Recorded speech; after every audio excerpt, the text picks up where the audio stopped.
A gente conversou tanto sobre eleição, e a gente conversa tanto sobre eleição, que parece que ela vai acontecer semana que vem, né?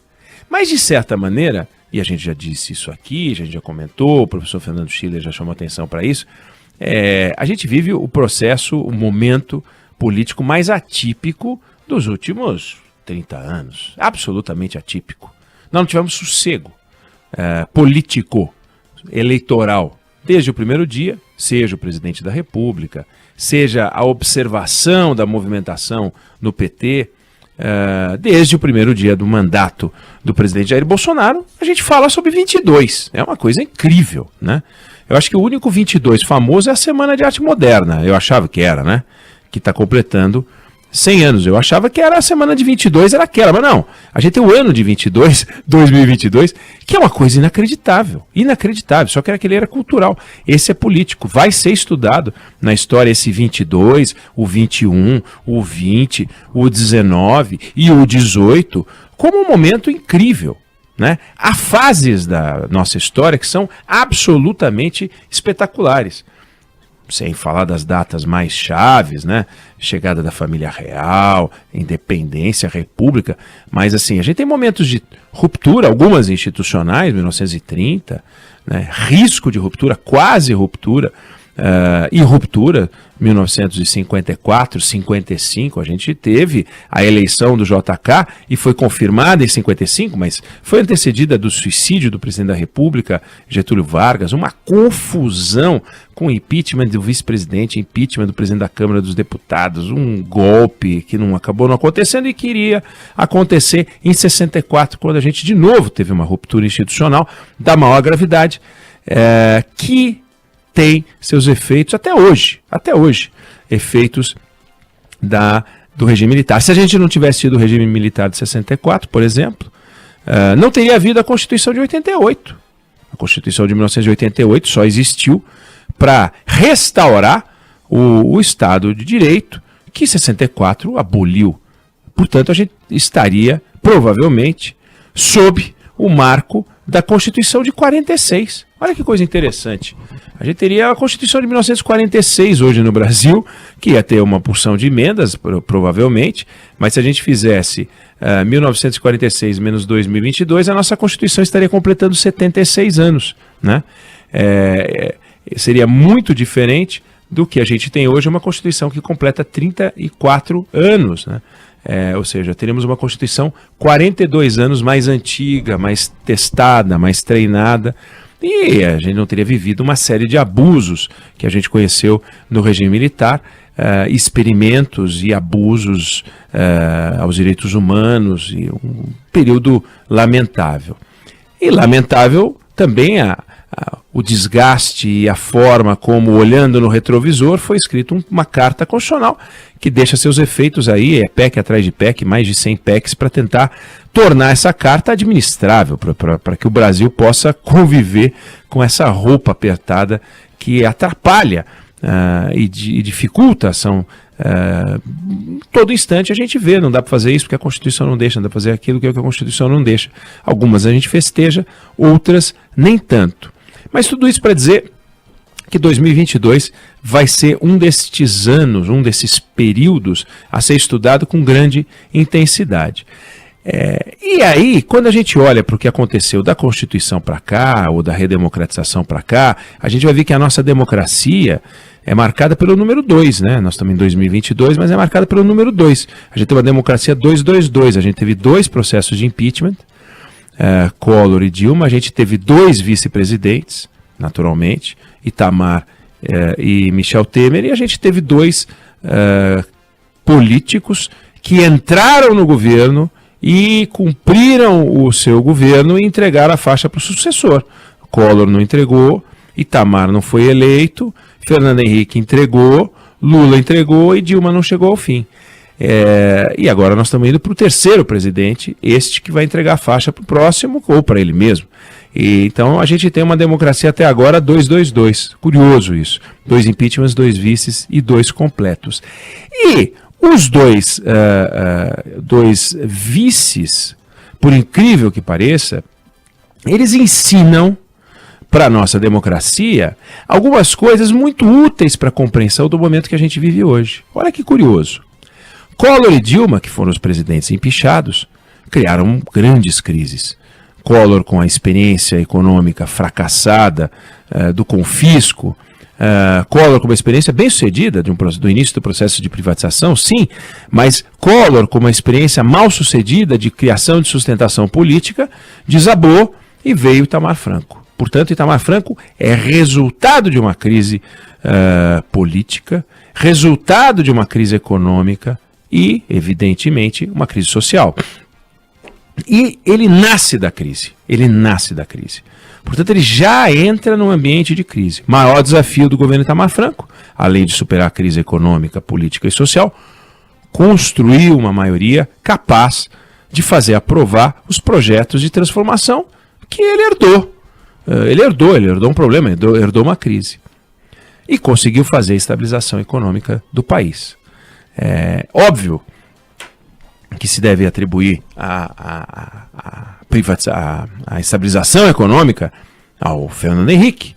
Evidente que teve o talento, a humildade de juntar em torno dele uma série de notáveis da economia que foram capazes de fazer o plano real. Mas as condições políticas ocorreram no ambiente em que o titular da presidência da República era um vice-presidente da República e não um presidente da República. É curioso. A estabilização econômica brasileira aconteceu durante o mandato de um vice.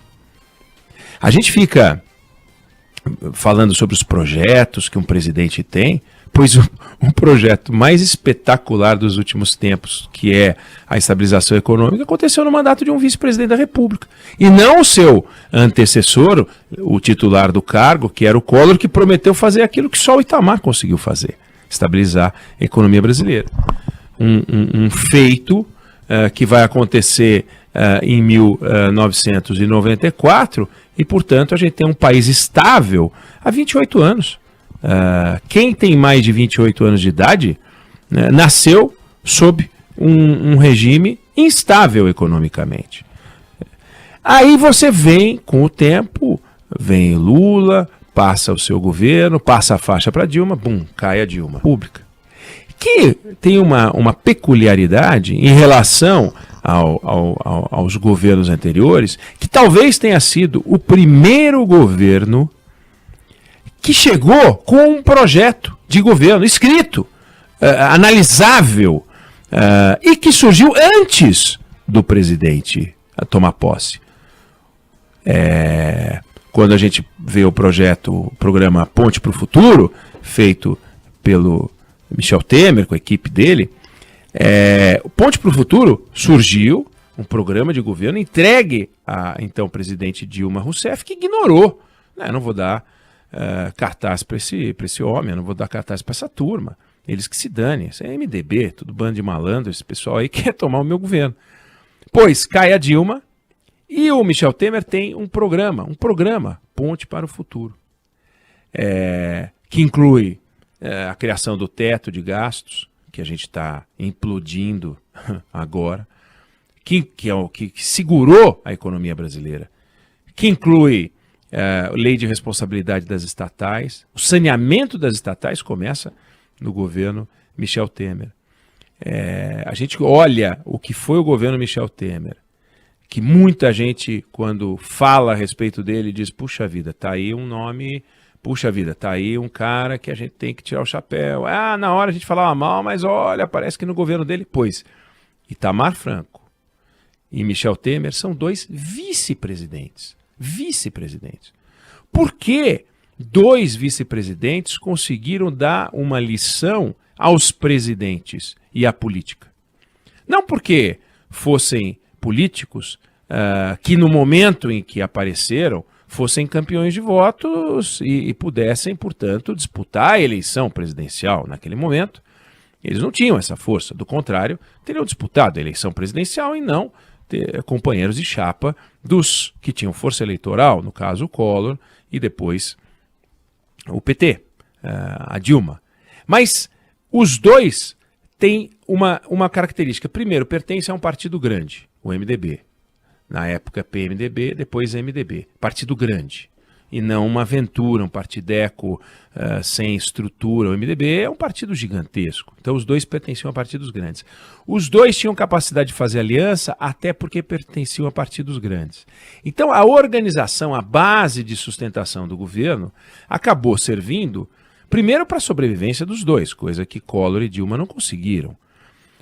Segundo, para aprovação de projetos da maior importância, a estabilização econômica de 94 e a estabilização, também um processo de intensificação institucional no governo Michel Temer, que conseguiu segurar 2 pedidos de impeachment, na verdade, autorização para a investigação do Supremo, do atirador-geral da República, Rodrigo Janot, um procurador que queria derrubar o Michel Temer, e em 2 ocasiões o Temer conseguiu segurar a votação na Câmara dos Deputados, porque tinha o que a Dilma nunca teve, o que o Collor nunca teve, que é sustentação política. Resultado de 3 cafés da manhã todo dia, 4 almoços, 5 jantares com os deputados e tal.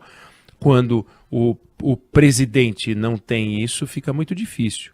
Ou seja, os governos todos têm denúncias, houve denúncias no governo Temer, houve denúncias no governo Itamar, tiveram que se explicar, uma confusão dos diabos, mas o fato é que, olhando para o que ensinam esses 2 mandatos dessa nossa democracia 222, do impeachment, vice e mandato completo, 2 impeachments, 2 vices, 2 mandatos completos, os 2 vices ensinam que a grande construção da aliança, uma certa dose, não de pacificação, que irmãos, vamos dar as mãos, não é isso não, mas de diálogo, de conversar com a oposição, de formar maioria, de usar o governo para construir uma base de sustentação. E não um ambiente de polarização insuportável, como o que a gente vem respirando desde 2018, na eleição anterior em que Jair Bolsonaro se elegeu. Então, esse período Itamar e o período Temer ensina o seguinte: a política é algo tenso, a política não é para amadores, a política não é para quem quer um ambiente de pacificação. Quer pacificação? Vai fazer o quê? Não sei onde é que tem pacificação, mas não é na política. A política é coisa pesada, é jogo bruto. Mas o jogo bruto no mundo das ideias, o jogo bruto no confronto ideológico, o jogo bruto no combate aos projetos da oposição versus governo, isso é do jogo jogado. Agora, o jogo bruto da baixaria, o jogo bruto da rede social, o jogo bruto da acusação leviana, o jogo bruto da fake news, que a gente vê de parte a parte hoje, isso a pequena política. E esses 2 personagens, Itamar Franco e Michel Temer, produziram, naquele momento, até pelos pares, pelos adversários, pela qualidade da discussão política, era um ambiente completamente diferente, não de pacificação, volto a dizer, mas de discussão política. A gente viu uma discussão política nesses 2 momentos, sendo que os 2 momentos anteriores foram discussões de natureza, no caso de Collor, policial, CPI e tal. No caso da Dilma, destruiu a economia com as ações absolutamente irresponsáveis que ela patrocinou, junto com o seu Ministério da Economia absolutamente alucinado, e em seguida uma pedalada que levou ela para o cadafalso. De forma que hoje, um dia para a gente olhar, a nossa democracia no campo político não é das coisas mais exemplares. A gente teve 44 presidentes, de Deodoro a Bolsonaro, dos quais 25 não foram eleitos, gente. Me refiro a todos os ocupantes da presidência da República, 25 não foram eleitos, só 18 foram eleitos. Dos 18 que foram eleitos, só 10 concluíram o mandato. De 44 presidentes, só 10 foram eleitos e concluíram o mandato, 8 não concluíram. Então é uma coisa muito instável. E nesse ambiente de instabilidade, a gente olha para a contribuição dos vices e vê, olha, ali tem um ensinamento. O ensinamento é construção da política pela política. É isso que está faltando. Então quando a gente vê que não tem uma terceira via, não tem mas nós estamos sem terceira via. Nós tivemos 22 candidatos em 89, nós tivemos 6 candidatos em 2002, 12 candidatos em 1998. O candidato não falta, e agora vai ter também um monte de candidato. Não tem o terceiro projeto. Aliás, não tem o primeiro projeto. Tem o gogó do atual presidente e o gogó do PT. Agora, projeto não tem. Então, não está faltando a terceira via, está faltando o primeiro projeto. E sem esse projeto, a discussão política fica frouxa, fica só no sapatinho, só no gogó, não funciona.